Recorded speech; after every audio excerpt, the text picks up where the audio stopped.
সবার প্রতি আমার অভিনন্দন ও ভালোবাসা রইল।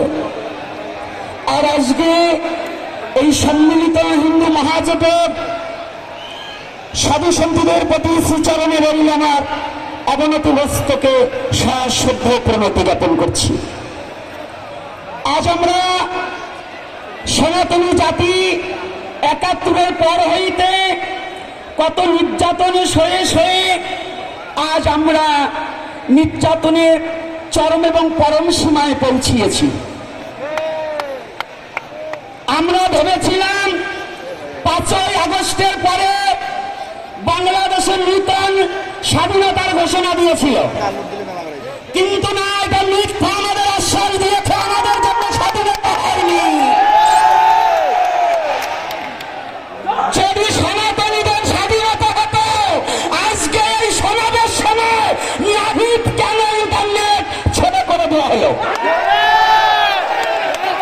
নাহিদের সাথে যখন ছাত্ররা ছিল তখন কি সনাতনী ছাত্র ছিল না? তাহলে বৈষম্যবাদ ওদের মানে এখনো আছে। ওরা সনাতনীদের কখনো হিংসা বলেনি।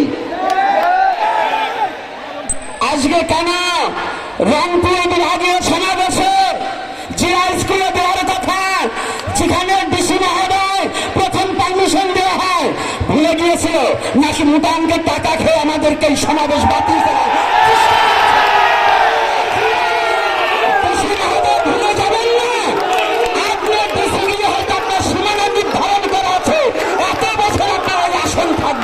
কিন্তু সনাতনী জাতি পৃথিবী যতটাই থাকবে ততটাই থাকবে। আপনার সীমানা বাধা, কিন্তু সনাতনী জাতির কোন সীমানা বাধা নেই। সনাতনী জাতির কোন সীমানা বাধা নেই। আমি সনাতনী জাতিকে জানাতে চাই, আজকে যারা যত বাধা দেবে আমাদের লড়াই তত শক্ত হবে। আমরা থেমে থাকবো না, আমরা থেমে থাকবো না। আমি কয়েকটা ঘটনা দিচ্ছি। একেবারে গত ৫ই নভেম্বর ২০২৪ ঢাকা বিশ্ববিদ্যালয়ের টিএসসিতে এক মহা সংবাদ সম্মেলন ইনকিলাব মঞ্চের মুখপাত্র শফিকুল উসমান বিন হাদি আমাদের জয় শ্রীরাম ধ্বনিকে অপরাধের সাথে তুলনা করেছে কিনা? সে বলেছে জয় শ্রীরাম নাকি জয় বাংলা জয় বঙ্গবন্ধু স্লোগানের সাথে। মিথ্যা কথা, তোমার ভাবনা নেই। বঙ্গবন্ধু জন্ম তার বাবার জন্মের আগে, তোমার বাপ দাদার জন্মের আগে জয় শ্রীরাম এসেছে। তুমি এটা ভাবতে পারো না। এটা ভেবে কি বুঝাতে চাও? তুমি কি সনাতনী বিরুদ্ধে আচরণ করছো? তুমি এটা ভেবে কি বুঝাতে চাও? তুমি শফিকুল একটা কথা জেনে রেখো, তোমার বাপ দাদার জন্মের আগে সনাতন ধর্ম, যখন তোমার বাপ দাদার অস্তিত্ব ছিল না তখন সনাতনী ধর্ম ছিল, তখন এটা সনাতনকে পরিপূর্ণ করা। আমি সনাতনী সন্ত মন্ডলের কাছে এবং চিন্ময় বাবা সহ সবার কাছে প্রার্থনা, প্রত্যেক জেলা থেকে আমার ধর্ম অবমাননা করেছে এই বিরুদ্ধে আমাদের মামলা করতে হবে।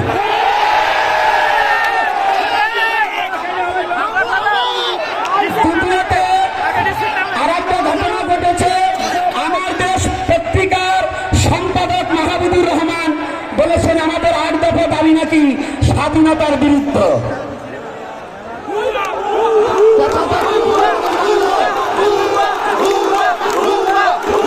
স্বাধীনতার বিরুদ্ধে কোনো সনাতনী চলে না। আজকে সনাতনী জাতি কোন দেশ এবং আইনের প্রতি শ্রদ্ধা রেখে কথা বলে। সনাতনী জাতি আইন এবং দেশকে ভালোবাসতে জানে। যারা আজকে সনাতনী জাতিকে, যারা ইসকনকে এবং আমাদের এই সনাতনী জাতির ৮ দফা দাবিকে যারা রাষ্ট্রদ্রোহী এবং স্বাধীনতার বিরুদ্ধে ঘোষণা করছে, আমি মনে করি তিনি বাংলাদেশি না, উনি বোধ হয় পাকিস্তান থেকে এসেছে। ওনাকে একটু ভালো করে জাস্টিফাই করা উচিত যে সনাতনী জাতি স্বাধীনতা বিরোধী কথা বলে, তাহলে উনি নিশ্চয়ই পাকিস্তানি। ওই জন্য যারা যে কথা বলবেন সনাতনী বিরুদ্ধে জীবন জীবনের ইতিহাসটাকে একটু দেখে নিতে হবে। ইতিহাস না দেখে সনাতনীদের বিরুদ্ধে লড়তে আসবেন না। আমার আরো কিছু কথা আছে যেটা আমি না বলে পারছি না। 8ই নভেম্বর 2024 শুক্রবার এখানে শাহী জামে মসজিদে হেফাজত ইসলাম নামে একটি ব্যানার করে সনাতনীদের হত্যার হুমকি এবং ইস্কন একটা একটা ইস্কন ধরে ধরে জবাই করে বলা হয়েছে। কোথায় বাংলাদেশের প্রশাসন? কোথায় বাংলাদেশের প্রধান উপদেষ্টা? কোথায় যে একটা জাতি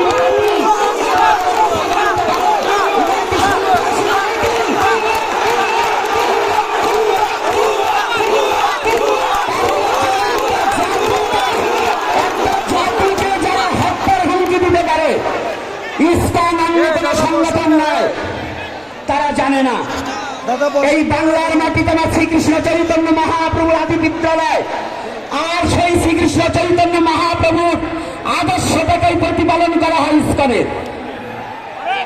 আমি যদি ইস্কনের দীক্ষিত নই, তথাপি আমি বলবো এই ইস্কন আর কেউ না, এটা বাংলার সংস্কৃতি ধরে তুলছে।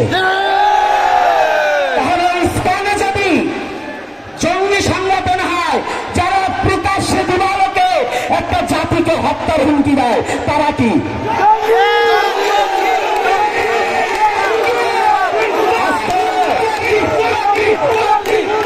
ভুলে যাবেন না। 92 ঘটনা একটু স্মরণ করিয়ে দিতে চাই। আপনাদের কথা যদি আপনাকে আমি ফিরিয়ে দেই, জবাবদিহি করতে পারবেন না সবিকুল। কারণ 92-তে আল্লাহ আকবার নারায়ে তাকবীর বলে ভোলাতে যে গণধর্ষণ করেছিল, এটা কি ভুলে গেছেন? জয় শ্রীরাম যদি খারাপ হয় তাহলে ওটা কি ছিল? এই জন্য সাম্প্রদায়িক দাঙ্গা বাঁধানোর চেষ্টা করবেন না।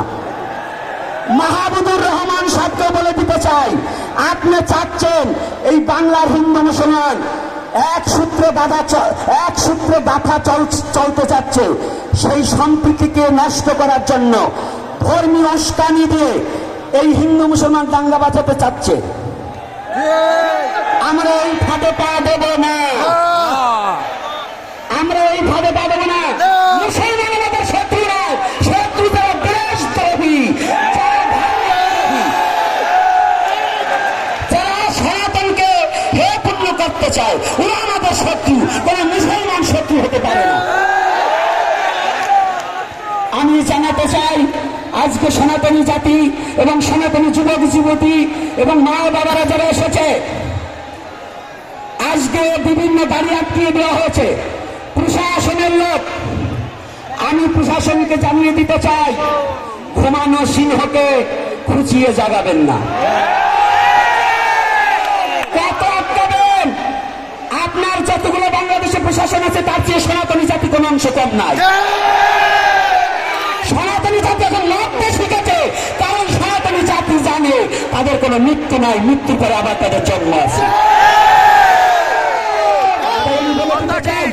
রাজপথে প্রত্যেকটা যুবক যুবতী অন্যায় ভাবে কারোর সাথে কোনো দাঙ্গা করবে না, কিন্তু এরপরে যত সমাবেশ হবে, আমাদের প্রাণের 8 দফা দাবি যতদিন পর্যন্ত মেনে না নেবে, যেখানে আমাদের অ্যাটাক করবে ওখানেই আমাদের সমাবেশ হবে, ওখানেই আমাদের সমাবেশ হবে। আর দীর্ঘায়ু আমি করবো না। তাই আপনারা যাওয়ার সময় আমাদের অনেক কুচক্র মহলকারী আমাদের চেষ্টা করবে, যারা আজকে সংক্ষিপ্তই করবো, কিন্তু তার মধ্য দিয়ে একটা কথা বলে যাচ্ছি, আমাদের যুবক ছেলে মেয়েদেরকে লাঠি চার্জ করে তাদের হতাহত করা হয়েছে, তাদের আঘাতপ্রাপ্ত করা হয়েছে। অতি সত্বর এই প্রশাসনিক ভবন থেকে এই বিচার যদি না করা হয়, আগামী সমাবেশ আরো জোরালো করা হবে, ভয়াবহ হবে। এরপরে থেকে প্রতি গ্রামে গ্রামে সংগঠন গড়ে তুলুন। আর আপনাদের বলছি, আমরা কোনো এজেন্টের টাকা নেব না, আমরা কোনো বহির দেশের টাকা আমাদের প্রয়োজন নাই। আপনারা ভিক্ষা করে করে এই সমাবেশের সহযোগিতা করবেন। আমাদের যা আছে তাই দিয়ে আমরা সমাবেশ, আমরা খাইয়ে সমাবেশ করি না, আমরা ঘুষ দিয়ে সমাবেশ করি না, আমরা কিষাণ কিনে সমাবেশ করি না, আমরা ভালোবাসার সনাতনকে ভালোবেসে সংঘবদ্ধ হব। আজকের মতে এখানেই আমি কথা সংক্ষিপ্ত করছি। আপনারা সকলে সুস্থ থাকুন, ভালো থাকুন, সনাতনকে ভালোবাসে এগিয়ে আসুন, নিজের স্বধর্মকে রক্ষা করুন। জয় শ্রীরাম।